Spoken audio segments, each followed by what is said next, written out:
Почти на 11% выросло количество преступлений в Северной Осетии по итогам первого полугодия этого года. По росту криминала Северная Осетия на первом месте в регионе. В своем отчете прокурор республики Владимир Векшин отмечает проблемные пункты: наркотики, кражи, подделка денежных знаков и экономические преступления. Ответственность за это лежит на сотрудниках всех силовых структур, особенно их территориальных подразделений. Работа на местах ведется неудовлетворительно, подчеркивает Векшин. При этом он призвал всех прекратить битву за положительную отчетность. В погоне за цифрами на учет необоснованно поставили свыше 300 преступлений. Отдельно Векшин остановился на работе с выявлением хищений бюджетных денег. Возбуждены десятки дел, связанных с незаконным получением пенсий, материнского капитала, государственных субсидий. Республиканская казна потеряла миллионы рублей.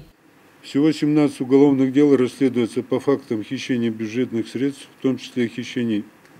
Нет, не в том числе, а при этом хищений в крупном и особо крупном размере должностными лицами, органами государственной власти не выявлялось. В